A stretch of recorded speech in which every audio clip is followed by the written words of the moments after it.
Well, welcome everyone. I am Tracy with the Montana State Library, and it's my pleasure to introduce Jonna Underwood, who is the director of the Sheridan County Library in Plentywood, which if you don't know where that is, it's in northeastern Montana, very, very close to the North Dakota and the Canada border. And I have gotten to work with Jonna over the last probably about 10 years, and she has volunteered for us in a variety of ways, including serving on the selection committee for Montana Library to Go. And a couple years ago, she made the mistake of telling me that she would love to help with a collection management series if we ever wanted to do something like that. And I never forgot that she told me that. And so when I was visiting her library this August, I told her about this plan for a webinar series around library collections and collection management. And I asked her if she would be willing to help with it. And thankfully for all of us, she said yes, because you will find out when she starts how much Jonna enjoys this part of library work. Just talking to her about what she might cover, her love of finding the right materials for people, her interest in the entire process from how the collection looks to where things are, to removing items, to finding that perfect fit. It shone through when I was talking to her. So with that, Jonna, Colleen and I will be here to monitor chat and check on things for you, but I will turn it over to you. Hi, everyone. Thank you for that lovely introduction, Tracy. And yes, Tracy has a memory like a steel trap. So if you do volunteer for anything with her, she will remember. But no, when she approached me about this, I was happy to help out because I really do enjoy collection management, and it is one of the fun things that I really enjoy doing out of my job. I love my job, but I really like this particular part of my job. So when I was working with Calais, we were talking about putting this together, and as the title says, of today's takeaways, talking about quality versus quantity, knowing your patron base, and getting creative. And these are three takeaways that have served me well in my library as I've grown into my library, being a director here for 10 years. These are three things that have really kind of just almost symbiotically become a part of how I manage my collection and my library. So getting started, I'll tell you a little bit about my library, and there you go. So my library is a little unique. I am probably one of the only libraries that's actually contained within a county building. And the library is so there's two dark triangles, or rectangles you can see there. And the library is the bottom. You can see the little library sign on the wall along the rusty wall. That's the library, and it goes over to the, I guess, right, I guess. We have about 15,000 items, 6,200 square feet, and that includes a little room that we use for our story time room, which is not connected to the library. It's just a short few steps just down the hallway. So it's not a huge library. It's not a micro library, but it's not a large one either. 15,000 items isn't a ton of items. It's not nothing, but it's not a major library either. You can show the next one, I guess, the next slide, Chloe. When I inherited my library, when I took over in 2014, I was taking over from a director who'd been here for about 39 years. And so 39 years is a long time for things to collect. And when I walked in, I could tell right away that some things needed to be upgraded. So when I talk about a quality versus quantity, I'm not just talking about what's on my shelves, but I'm also talking about what's in my library. So the quantity of the books, when I walked in, every shelf was crammed with books. The entire shelf was crammed. There were books on the back of books. There were shelves on the very bottom, almost on the floor, and there were books behind books. It was kind of a mess. And for me, when I walked in, it felt very suffocating, very constricting. And it smelled weird because we had books that were dusty. We had books that actually had some mildew. We had books that should have just been tossed because they were in such poor condition. And it took me about 3 to 4 years to really go through my entire collection, to go through the library. There were even books on the catalog that were in a storage area, which didn't really make sense to me because it wasn't available to the public, but they were still on the catalog. So it took a lot to get through. But what I discovered through the weeding process is, you know, just because your library or your collection might be a little old doesn't mean that it can't be a really good collection as well. Because when I went through it, I didn't have a lot of new stuff on my shelves, but taking out the materials that just weren't getting looked at, the materials that needed to come off, even that just helped the breathing room a little bit. And then people started seeing what was there, but they couldn't see it because there was so much stuff there. It's a little like cleaning out your closet. You know, when you go in and you clean out your closet and you take out a bunch of clothes, suddenly you realize, wow, there's all these clothes I have that I can wear. And it's a little like, oh, I didn't know I had all that. So the quality, I think, is in some ways more important than the quantity, because your patrons aren't going to see it anyway if it's so crammed in there. They're missing a lot that's there.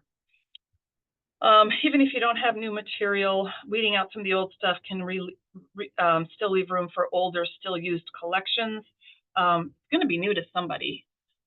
In particular, we have an author, and I'm sure many of you have her. I think her name's Jeanette Oke, O-K-E. She kind of writes women's pioneer fiction. She's an older author. And the collection of her, series of hers that I had were old. They were tattered. They still had the old, they actually had the old barcodes from the previous ILL system that we had, but they were falling apart. And so I thought, well, they're still getting used. So I bit the bullet and I bought a new collection, and the covers were updated. The books were in good shape, and they recirculated all over again. And it's an older series, but my patrons like it, so I went for it. And so cover and art changes and new books can make a difference too sometimes. But when I talked about not just your collection but your space as well, you do. For me, it's important that when somebody walks into your library, not only can they see what's the materials on the shelf, but they can actually see what's in your library. And this picture here, this is our children's area. It used to be chock full of more shelves. There was more furniture in it. It was a very busy place and not very welcoming to families. So we took out some of the furniture, took out the shelves, some of the shelving, and I added a rug. And I found this cheap barn. Kids love to go into the barn. There's a beanbag in there. They love to go in there and read. And so that's been kind of a nice upgrade. My second takeaway is knowing your patron base. Actually, Chloe, can you do the next photos for me, or the next series? So knowing your library as well. On the left, that picture is of our JUV section. And when I came here, there were more shelves. The shelves went all the way to the wall. They were very narrow. It was very crammed. And I actually took bookshelves out. There was no space for people to just be. It was just bookshelves full of books.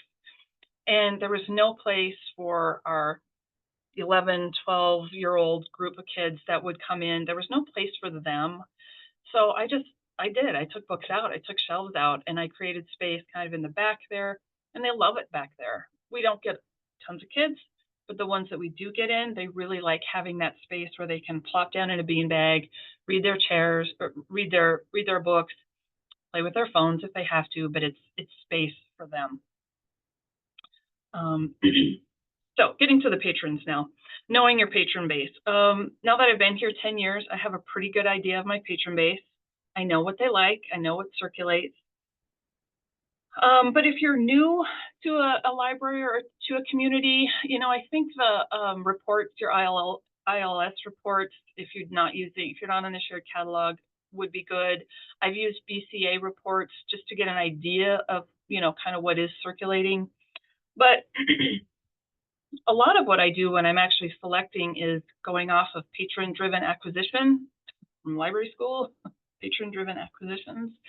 And, patrons will come up and say, I've read this particular book. Do you have more of this author? Well, no, I don't, but they enjoyed it. And I'll say, I'll get the next one in the series. And my patrons aren't demanding people, and they'll say, oh, no, you don't have to get the second one. But I know that if I get the second one, somebody else is going to read it too. Because if that one particular person liked it, I know enough now that that particular genre will circulate with that particular type of patron. If it's a mystery, if it's a clean romance of some kind, I have an idea that this is gonna work, and it's gonna circulate with other people too. And lots of requests. We get lots of requests. Sometimes patrons come up with authors that I never would have seen. I never would have come across, and it turns out they're great authors, or the series is great. And so I use my patrons a lot as sounding boards for when I make my purchases. Nonfiction can be a little tricky. I actually weeded out a lot of my nonfiction because nonfiction doesn't circulate in my library a whole lot. There are certain areas of nonfiction that do, so I try to focus on those areas. But for the most part, my nonfiction is very high level, very general interest. If there's something somebody wants that's pretty specific, I'll ILL it. And I utilize interlibrary loan a lot. I use interlibrary loan a lot. But again, I use my patrons as kind of a guide. And I've learned that, cookbooks are really popular, and self-help is popular, and true crime is popular. So when I am looking for nonfiction, I try to stick to that area a little bit more than not. And I'm sure many of you get donations. We just got about 20 boxes of donations the other day. We had an individual in the community who passed away, and his family brought us all his books. Donations can be helpful. We have an ongoing book sale just right outside the library. It's a donation book sale, and we just stock books as they get low. But I don't always put donations on my shelves. The previous library director did do that frequently.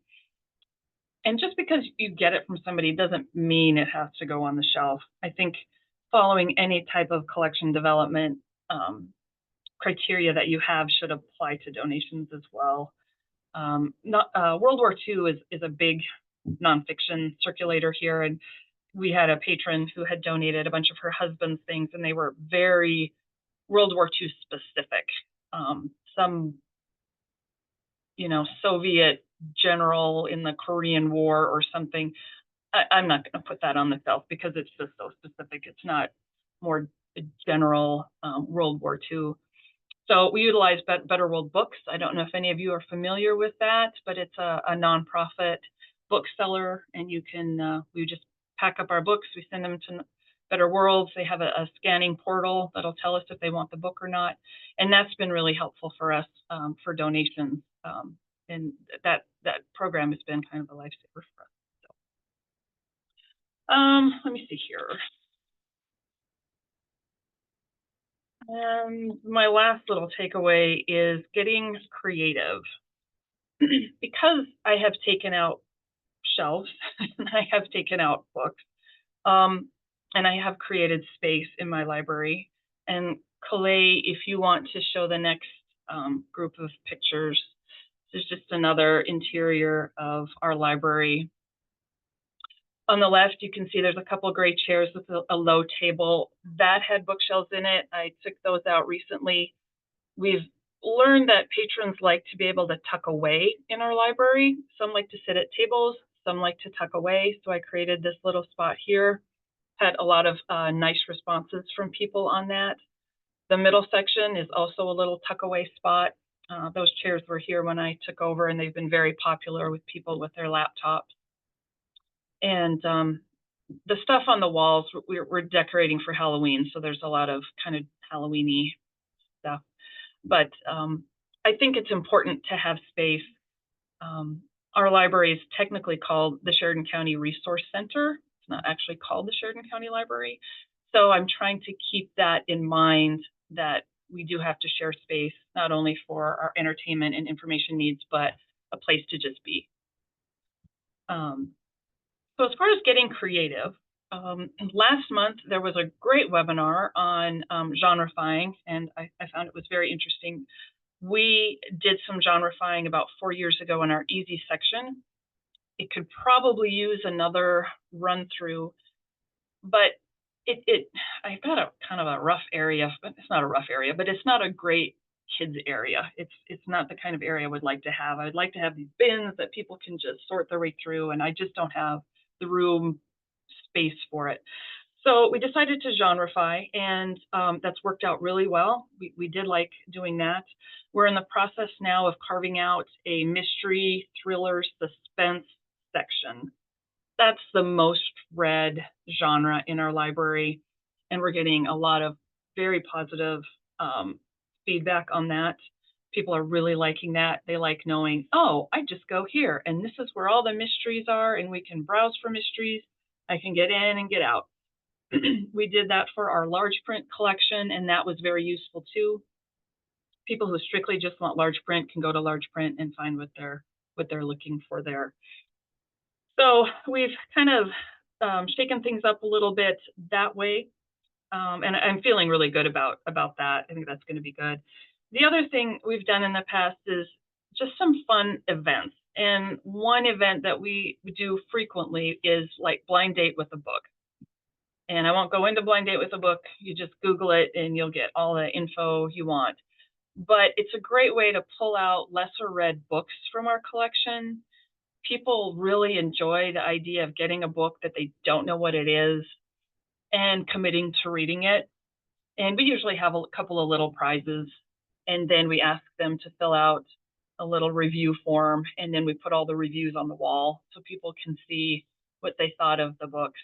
And people get really excited about it, and the feedback we get can range from, oh my gosh, I will never read this author again, to, oh my gosh, I had no idea. This was great. I never would have picked this out and read this author. So it's been a really fun way for people to kind of get into the collection a little bit more, get past the new books, and see what else is in the collection. We have a local newspaper, and I do write a little column. It's not as regular as it should be, but I found that that's been really helpful. I try to get one in once a month. And when I do that, it's just sharing news that's going on in the library. And then I also include a little blurb about new books that have come in, or I'll get my library board to share recommendations with me, and I'll say, recommended by our library board. I've got a little table out front that we use as a display. We try to do a new display every month with not necessarily a theme, but if it's fall, we'll just go into the stacks and pull out anything that might be kind of fall related. And there could be nonfiction. We might throw some YA in there, just a whole smattering of things that we think are kind of fun. We don't necessarily advertise certain displays. Our patron base prefers not to have certain subjects thrown at them, but they are more than willing to explore books that are pulled out and are on display for them to browse and look at. So for example, if I was going to do something for Black History Month, I'm probably not going to put a big deal out there about Black History Month, read all about Black authors, but I'll pull them off the shelf. I will make a display, and it will be nice and quiet and right in front, and people will go and they'll look at it and they will check books out. So it's kind of more of a quiet way of introducing some of those other topics to our patron base without making a big technical display about it. And then the last thing for creativity is visiting other libraries. I love to visit libraries. I'm sure the rest of us like to do that too. The other day I happened to be in Williston, North Dakota, which is, I'm actually closer to North Dakota than I am to most of Montana. So I spent a lot of time in North Dakota and had some time to kill. So I went to their library and I walked in and I thought, oh, this is just great. It was this lovely library. It's not a library that has a ton of new things on the shelves, but the shelves are very clean. They're very neat. I would say most of the shelves are 1/3 to 1/2 full. There's lots of space on their shelves. It gives it a very open feeling. It's not claustrophobic, but it looked like the short time I had, it looked like had been curated well, and it looked like they had a nice collection, even though it wasn't always just a perfectly new collection. And so I actually got some ideas from that, took some pictures, brought them back to my library, went to my staff, look, this is what they do. Let's try this, let's try that. We got a great idea from them about, when you label, you've got, CJ Box, and he's got his multiple series, how to label the series on the spines. That makes it easy for patrons to look at, makes it easy for us to shelve. It was just a great idea. I just happened to see it, took a picture, brought it back, and I said, yep, let's do it. And so that's been a really nice improvement on our shelves as well. So those are my little takeaways. How long have I been yammering? Real quickly, that Clay and I both thought was kind of important is, if you're diving into your policies, you may want to take a look at your selection policy. What does it say? Does it need to be updated? My selection policy was kind of outdated, and we did update it. It was very specific about the types of resources we use to do selection. And I wasn't using them. I wasn't subscribing to Hornbook anymore, so I wasn't using the Hornbook. And there were some other resources in there that I just wasn't using. So I made it very, very broad, very general. And I think at the very end, there's a slide that shows what my selection policy is. But I did that on purpose, just because I didn't want to be locked into having to use some selection tool, or to have somebody possibly say, well, you use this tool to select books and you shouldn't use that tool, just trying to be careful a little bit. But I do subscribe to like Book List and Book Page, and everything else is pretty much free that I use for my selection. And it's really easy for me to go down the rabbit hole for reviews and catalogs and things like that. I use Ingram as my ordering system, and Ingram sends me loads of catalogs, more than I can ever get to. So there's plenty there. But I also use Amazon reviews, not specifically for people for their reviews, although they can be helpful in their own way. But a lot of times Amazon will include reviews from like Kirkus or Library Journal, or Wall Street Journal, or People. A lot of times Amazon will have those reviews included. So I use Amazon a lot as a sounding board. Goodreads, and I really like Owl Kids books through the Edelweiss portal. Edelweiss is kind of like they have a bunch of publishers in their website, and you can go to a specific publisher like Owl Kids, and you can look at the titles, and it'll show the entire book. So you won't just get like a page like you can get from Amazon, which doesn't tell you a whole lot. And I found that really helpful, because there are some books I thought, oh, this looks like kind of a cool kids book, and then I actually get through the whole book and I think, no, this isn't going to be right for our library. And so it's, it could tell me, yep, not this one. So I really like Owl Kids books. And then lastly, what does success look like? Well, I think I've kind of touched on it throughout my discussion. Stats can be important. The stats can tell you if things are getting checked out more or not, and that has been helpful for me. But I think the patron feedback that I've gotten has been really helpful. you know, when I get, oh, this is great, or even a reaction like, oh, you know, something positive like that, I know that I'm on the right track with my patrons and with people who visit our library, because comments can tell a story, which I think is more useful than just a number. Numbers are good. I'm not saying that they're not, but getting the feedback has been really nice. And even when I don't hear anything, it's like that adage, no news is good news. If I don't get any complaints directly, then I know that I'm on the right track. You know, I think I'm doing a good job here with my collection and with the space itself and creating space for patrons to take the newspaper. We've got a table that has a puzzle on it. We always have a puzzle going. People love that. So there's kind of this combination of having enough material on the shelves for people to get their entertainment and information needs, but also having space available for people to do other things that they'd like to do. And that's that. That's about all I have. So I don't know, any questions, any thoughts? What does everybody else use? I noticed in the chat, Jonna, that your comment about genrefying your collection generated some people saying that's worked for them and others saying that they did that, but they've gone back to the more traditional library model because their patrons actually seem to like it better. Okay. How long have you had, and I might have missed it, I apologize. How long have you had that genreification of your collection?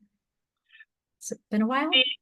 Well, we did the easy about 4 years ago. The large print we did several years ago, and the mystery we're just doing now. We're just moving everything around now. Mhm. And my thought was, if it works, it's great. And if it doesn't, that's okay too. It's just shifting, you know, it's just exercise. If Yes. patrons come back and say, boy, I just can't find anything here, why don't you do it? Well, why are you doing it this way? I'll go back. I don't have a problem with that. Yeah, I love that throughout your conversation. You're talking about you just try little things and then you're willing to go back if they don't work out. Yeah. And I've never forgotten when I was getting my library school degree in Tucson and I worked at one of the branches that had genres and patrons, because I shelved books, they would talk to me and they're like, I come to this branch because you put all your mysteries together and I hate the other branches in the way that they're all interfiled. So it's funny how strongly people feel about that. And again, it's just kind of knowing your patron base, having a good feel for your patron base. You know, but if it doesn't work, it doesn't work. That's okay. Definitely. Lewis and Clark said that they also have now started looking at their interlibrary loan requests and looking for multiple requests of the same item, and using that to decide what to purchase. So it sounds like others have done a lot of what you've done with the listening to their patrons and what they have to say, and then using a variety of resources, but that was one that was different. I was just curious, you touched on this a little bit, but what are some of the criteria that you have in your collection management policy? Because you were talking about using it for which donations you select. So I was curious about kind of what you go through. As far as the collection management policy as a whole, it's basically pretty standard to, I think, a lot of libraries with regard to things like donations, that, you know, feel free to donate, but basically the library reserves the right, once you hand it over to us, that we can make the decision about the item that we choose to do.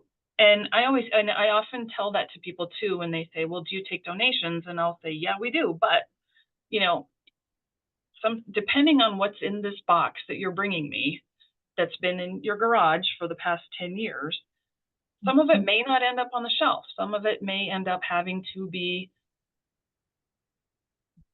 donated elsewhere.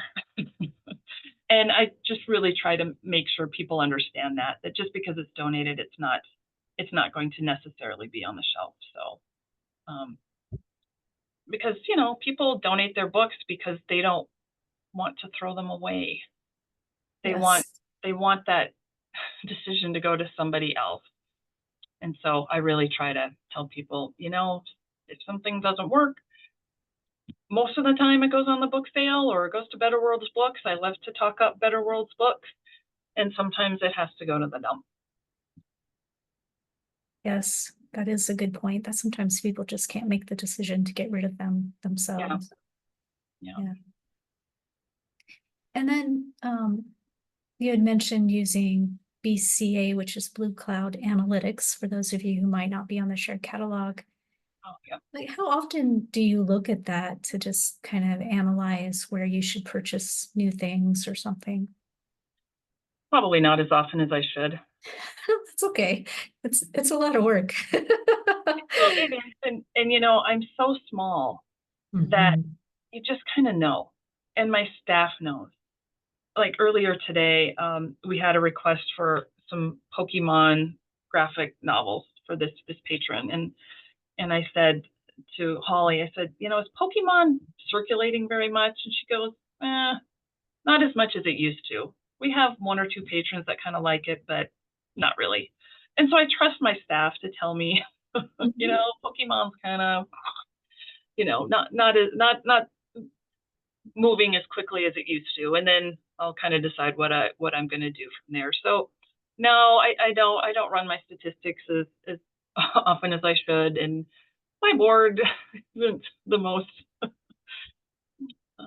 They're not pounding the palm as far as give us stats, give us stats. Yeah. They're not too concerned about it. So I should do it more than I do, but I really do have a good feeling for what circulates and what doesn't. Yeah, I think that's true of a lot of small libraries. Yeah. And you're right, Plentywood and Sheridan County are not very big. So Mhm. I know you know most of the people who walk through your doors. Yep. Yep. And that's kind of a benefit when most of the people who come in, it's, Mhm. yeah, you kind of know. Yes.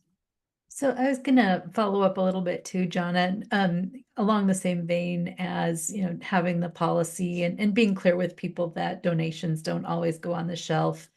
Um, so when you did kind of that initial, removing, like taking all of the stuff that was just packing the older shelves and taking some of the shelving away, what kind of feedback did you get from the community at that point where the library looked different than it had in the past?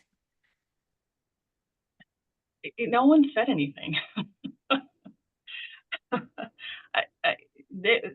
A comment would be, well, it looks like you're moving some stuff around. We'd say, yeah, we're getting rid of some really old stuff. Oh, okay. I don't, my community up here isn't,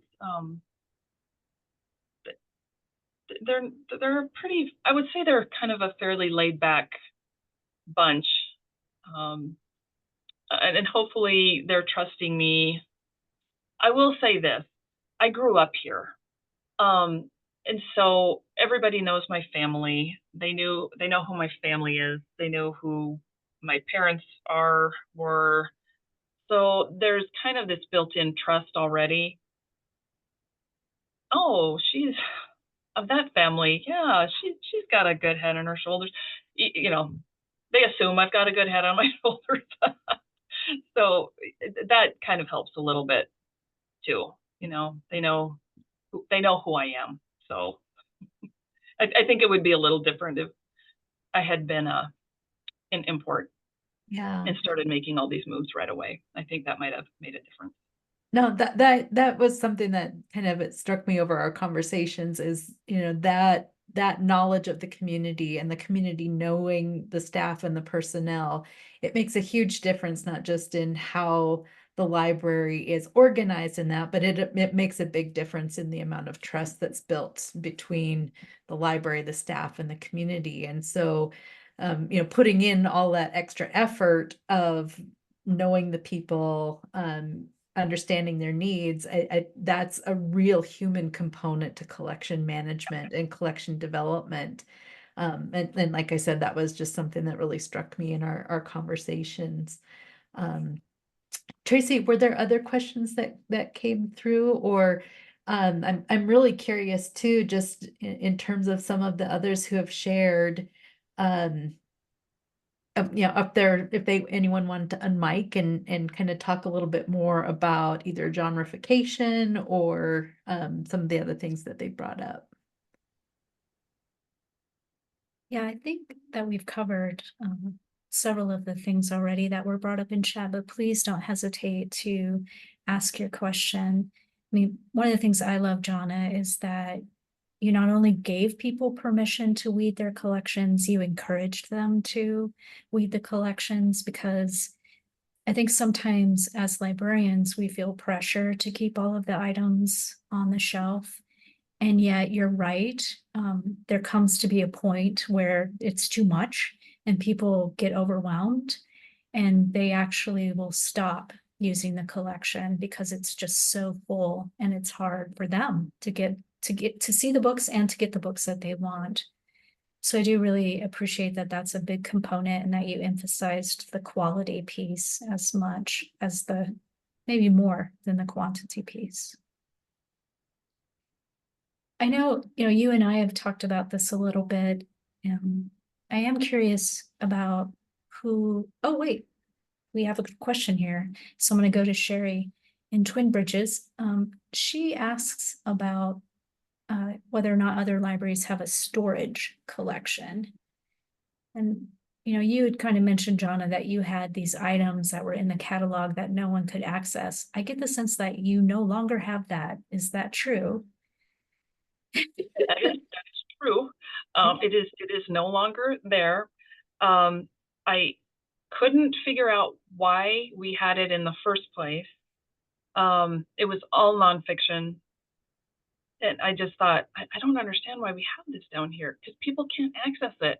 And, how many people in my library go to the library catalog, maybe it's a couple times a month.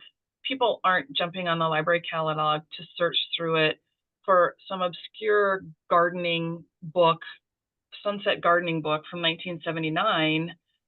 Nobody's doing that. And at the time, I think at the time too, with the shared catalog, we were paying for how much was on the collection. There was a certain limit where your how much you paid went up based on how much was in your collection. And I thought, we're paying for this, but it's in the basement. Nobody's using it. And so, yeah, that did go. That did go. And I do have a storage area. My library is actually an addition that was built in the early 80s. And they added on a clerk and recorder's office, which is above me. So in some ways I have the benefit of having some storage where I can put stuff. That's mostly where our newspapers are, because I'm kind of the archive for the county for our local newspaper, and then for our book sale books and some other miscellanea. I've got some really old who's down there. I've got some old, remember the periodicals in the bound where you look up the periodicals in the green books. Yeah. I've got a whole number of shelves of that down there. So it's a little bit of a history tour down there too. That generated a lot of conversation. I don't know if you saw it, as it was going through, but there are some people who do have a stash for second copies, I think, of really popular works and donations and stuff. And I love Colay's point that Kylie from the Montana Shared Catalog said records and storage have a cost. They do. And I'm also just, one of the things that you'd said, Jonna, too, is you have to make space for the people. Like it is a space for people as well as just the books. And so I think about the limited space that so many of our libraries have in terms of square footage. And so, are we taking up space that people could occupy to have a conversation, to learn something, to, sit quietly with their iPad or, borrow a laptop or whatever and, research or connect. So making space for people I think is another part of that collection management that, I don't know if that's part of the standard literature or certainly the preparation that I had a million years ago in collection management, but collecting the people is also a part of it as well. And I didn't do any of this like overnight. This wasn't like I just went in one day and a week later, I cleaned the shelves. This was a multi-year thing. I had to go through our story time stuff and go through all of our story time. It was a mess. And so none of this was overnight. Even then, I think my patrons have been like, "What are you doing? What are you doing?" So it took time, and then people can see little by little adjustments. But I certainly had a goal that I was working toward to get the library in better shape. And people would come in. They'd even come in, and even I had a patron come in one time and say, "Oh, it smells better in here." And That's when you have huge. somebody say that the library smells better, Mhm. I think I've done a good thing. Yes, definitely. And that's a good point, that you don't have to do it overnight, and it's easier on your patrons if it's a gradual process. Some of the conversation that's come through on the chat leads me to ask, I can definitely tell that you're focused on sort of patron driven acquisition. So what your patrons want is driving what you want.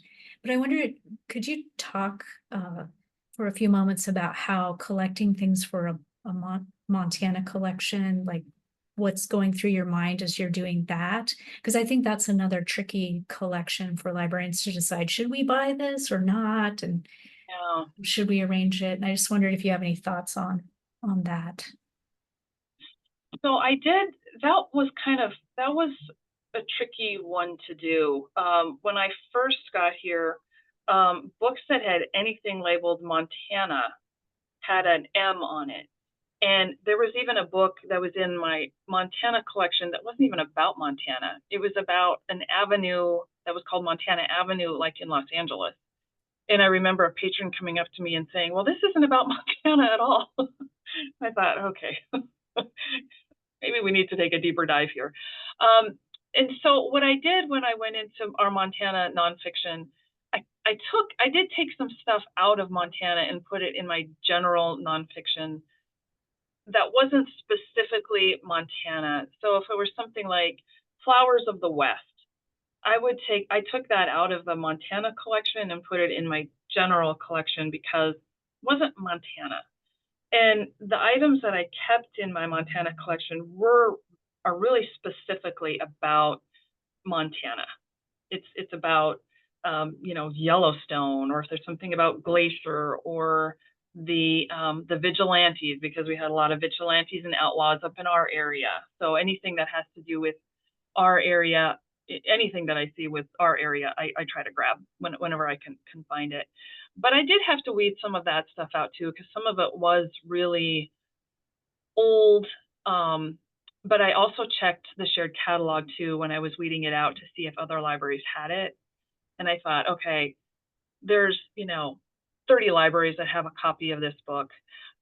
It's really old. Maybe it's like an old book on Native Americans from like 1969. Well, I thought maybe I don't need that particular book on my shelf.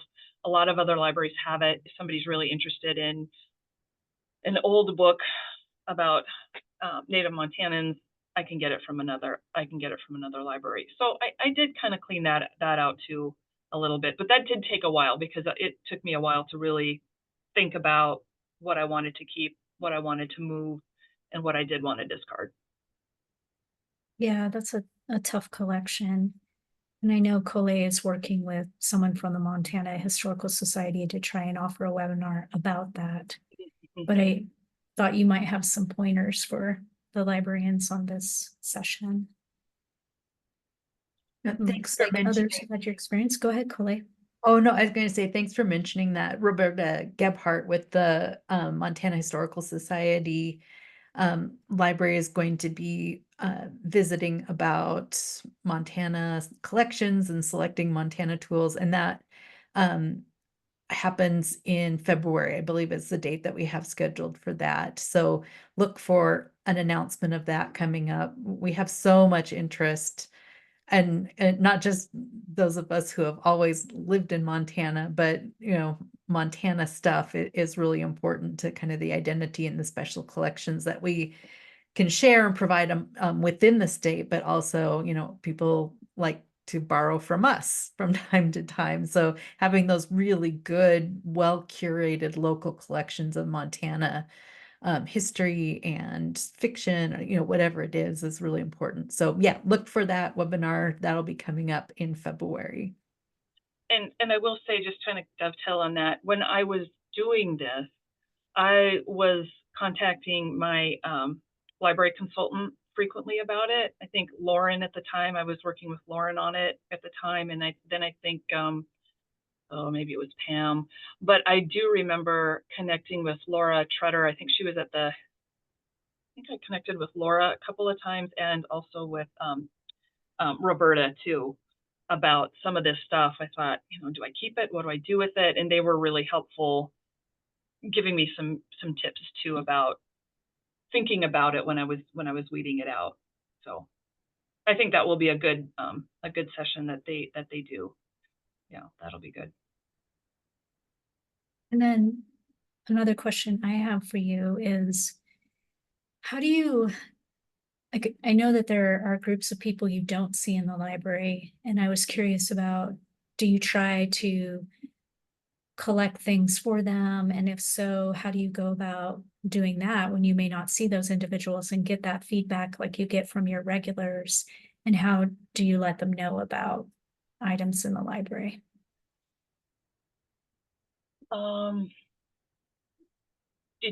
Do you have like a specific group in mind that you were kind of thinking of, or just? Well, I remember we talked about teens, but are there other people in the community that you may not see in the library? That I was just curious how you try to go about getting new folks in the library, really, is what I was wondering. I've tried over the years to kind of connect with some of our, like we have a independent living facility here, and we've got a couple of kind of nursing home facilities here. Mm-hmm. And I have reached out to the people that run those facilities about, hey, we can always drop books by here, or we can bring books up to people. And it's kind of funny. It's not resistance, but it's almost a little, we kind of have a little library here, so don't worry about it. And then I've kind of gone, well, okay. I've kind of, I haven't pushed it. Yeah. But I think, that particular group is a group that should be and could be focused on a little bit better. The outreach to those groups, I think here could be better, a lot better. And then you'll get one or two, like we had a gal who was at one of the nursing facilities, and she was actually two of them, and they were voracious, and they would just say, bring me a bag of books every week, and we would just pull books, and we kept track of what they read, and we just sent them to them. But that doesn't happen very often. Mm-hmm. It does really seem to depend on the person when you're trying to reach individuals that may be living in a nursing home or. Yeah. And honestly, we could do better. I could do a better job of it, and I just haven't. Oh, well, I mean, there's plenty to do, so you have to decide. Yeah, right, yeah. And folks are really appreciating that some of your comments help them feel like, oh, okay, I'm on the right track. I am doing things right. Mm-hmm. Oh, Laura and Denton mentioned that when she started reading books, she did have some people in the older population panic a little bit, that there was sentiment attached to the books, but she pointed out that they were running out of space, and so it had to be done. And you know, when space is an issue, and when I mean, you only have so much room. Yes. And I mean, I guess you could always say to them, look, if these books are really important to you, you're welcome to have them, but you probably don't have the space either, or you do, and your family's going to have to take care of it. They'll come back to the library in 10 Not your years. family.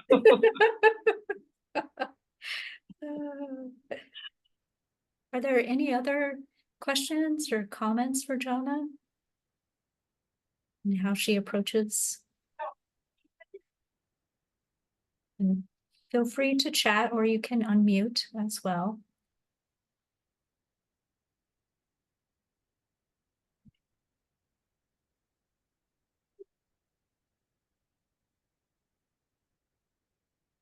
I was just scrolling through the chat, Jonna, to make sure I didn't miss anything, although Yeah, I hadn't had a really chance to look either.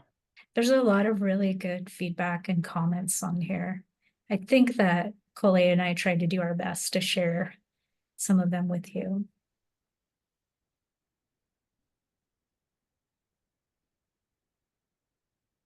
I do think the genre stuff's really interesting. That clearly, the crowd is divided on whether or not genreification is a good thing. But I like trying something different, you know, and I know that means change, you know, and that can be tough for people. But I always say, you know, to my staff, if there's something that's kind of making them nervous, it doesn't have to be set in stone. Let's just try it. If it works, it works. If it doesn't, we just go back to the old way. It's no problem. You don't know what's going to work unless you give it a shot. I think that's a theme that I've heard across different presentations too, is it doesn't have to be all or nothing. You can start small, start in an area that you know is going to be a good trial place, and then see what happens. You know, give it that chance, because like you said, change is uncomfortable for anyone at any stage of the game. And so you know, knowing the community, kind of prepping people a little bit in advance, this is going to happen, with staff, and just giving it that try, but being upfront about saying, you know, if it doesn't work, we can kind of reconfigure. But I'm also really struck too, just as kind of a way to reflect on what you've talked about. It's, you know, knowing that community is so important. And so where gentrification might have made sense in one community, it isn't the bandwagon that everybody has to jump on automatically, right? If it works for you, you've got great examples from around the state and around the nation to be able to look to, certainly, you know, speak to get those ideas, you know, get on the phone or get on a Zoom and talk through, you know, the ins and outs with somebody. But knowing that community and being willing to try and doing something different from another community is about being responsive. My staff even said, well, when we finish doing the mystery, are we going to do another genre? And I said, you know, why don't we just see how this goes first? Let's not completely tilt the library upside down. Let's go step at a time. See how it goes. Okay, sounds good. Well, that's a good sign. They trust you. You know, your staff trust you to try new things and Yeah, they do. change things up. And I think the hard part is, you know, I think it was Laura said the goal is for people to use the library. And part of this struggle is you have your longtime library patrons who've been using the library a certain way, and yet you're also trying to attract new people into the library, and how you balance that out is tricky, I think. Yeah. Yeah. I honestly think people would be more upset if we took away the puzzle table and used it for something else. I think honestly we'd get some kickback on that. We have stacks of puzzles, and there was you know, we've got hunters coming into the county now because it's hunting season, and this gal came in and she said, oh, are these puzzles for checkout? And I never thought of that, and I just said, well, you can just take one and just bring it back if you want. And she said, there are only 1,000 pieces, and she said, oh, I don't think I'm going to get through 1,000 piece one, but I thought, well, there's maybe a library of things there to consider, and Mhm. start sharing puzzles.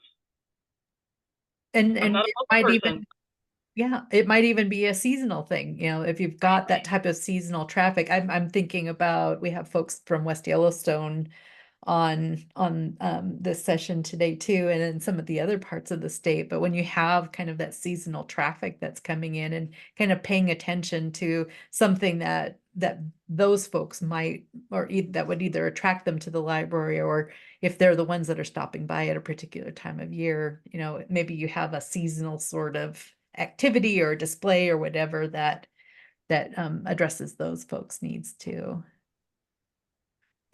So we're kind of getting down towards the end of our hour together. And John, I was just gonna ask you, with the three main things that you shared with us as the prime kind of organizer, quality versus quantity, knowing your patron base, and then getting creative with things.